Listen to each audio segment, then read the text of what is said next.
victims who have taken their lives due to bullying. I know victims who have struggled day in and day out as a result of bullying. Bullying is such a prevalent issue in our society, and it needs to stop. In fact, 77% of all students are bullied physically, mentally, and verbally each year. I know that everyone in this room has probably heard a handful of presentations, lectures, and speeches about bullying, why it's wrong, and why we shouldn't do it. Although I trust that we all know that bullying is terrible, it could be detrimental to a person, it still amazes me that it is such a reoccurring issue. I know a girl who was and still is constantly bullied. People call her names, make fun of her ethnicity, tell her she isn't good enough, make fun of her body, and much more. It came to a point where she just couldn't take it anymore. She decided to stand up. It took time and it wasn't easy, but from that moment forward, the bullying seemed to stop. That girl's me. I'm not going to lie to you because it was an incredibly long and grueling journey, and it wasn't easy and it still isn't easy. But I am starting to see the light at the end of the tunnel. It is such a prevalent issue in our society, and it needs to stop. We need to bring awareness to this, and I feel like it's something that we need to talk about. People have called me anorexic, too skinny, and that I starve myself since I was in kindergarten. Now, I'm not anorexic, I don't starve myself, and I'm not too skinny. Although on TV we hear characters exchanging jokes about serious topics to make light of a situation, that is only for entertainment purposes only and to appeal to an audience. In real life, it's not the same. Because it hurts way more than you think it ever would. Entertainment purposes are the source of our generation, and we take a lot from that. And that is why we are so impacted by it. We take that and we implement it, and we use social media, and that's where we're getting so much of our information and how we speak and how we interact. But that's not right because it hurts. These girls continued to make comments about my body, and it grew onto my ethnicity and my race and my culture and my hobbies. And that's when I realized that it wasn't okay. I continued to joke back by saying things like, wow, that was so uncalled for, or that was kind of harsh. I would continue to joke back and be sarcastic because I didn't know what to do. But these girls continued to say these mean things about me, and they were so degrading and awful. I didn't know what to do. On a happier note, around this time I entered my very first pageant in the Miss America organization. Which is strange because I'm the furthest contestant ever from joining a pageant. It was like Spirit of the Wind, it was random. But somehow the stars were aligned and fate was on my side, and I managed to win the title of Miss Monmouth County's Outstanding Teen 2018, where I later went on to compete at Miss New Jersey's Outstanding Teen that coming January, and I was fortunate enough to place as the first runner-up. Thank you. Being a part of the Miss America organization gave me a social impact platform of my choice. And as most of you could probably assume, I decided to make it about anti-bullying. I wanted to teach children and teens and adults about what bullying is in this day and age.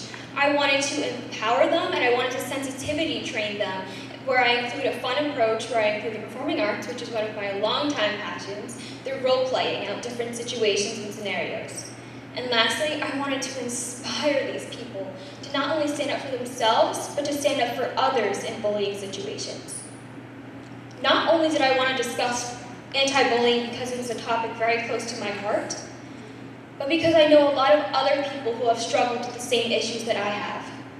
An example of this is I work as a camp counselor over the summer, and some of the things that I have witnessed and seen leaves me speechless.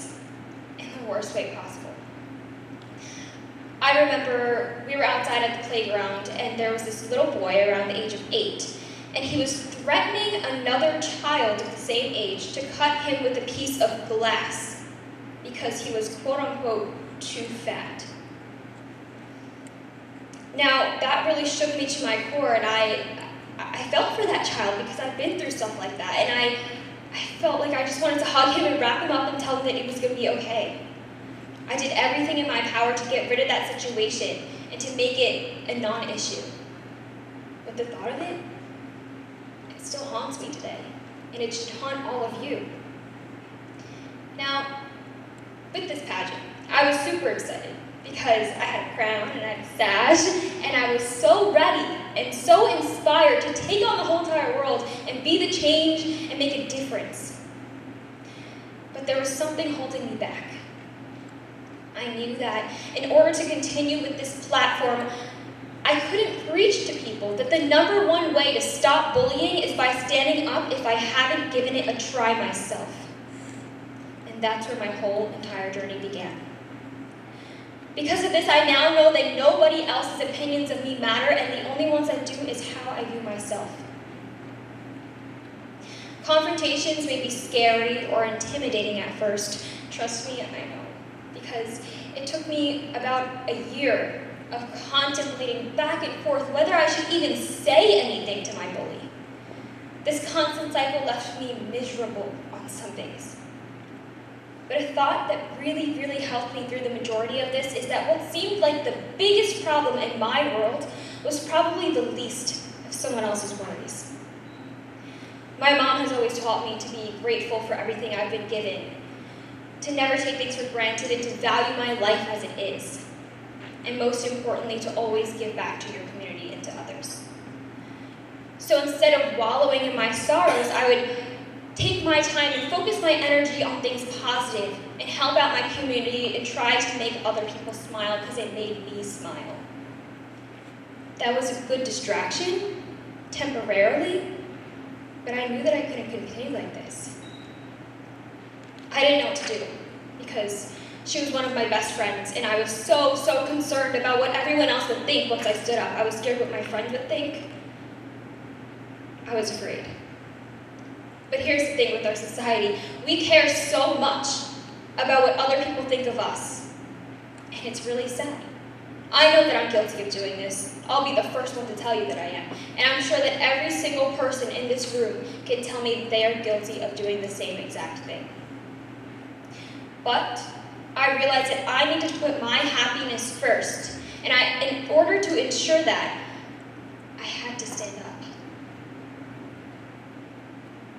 It took such a long time, but standing up comes with a sense of empowerment and liberation once it's done. According to the National Bullying Prevention Center, more than half of bullying, 57%, that's huge, stops after a peer intervenes on behalf of another student being bullied. That's a significant statistic.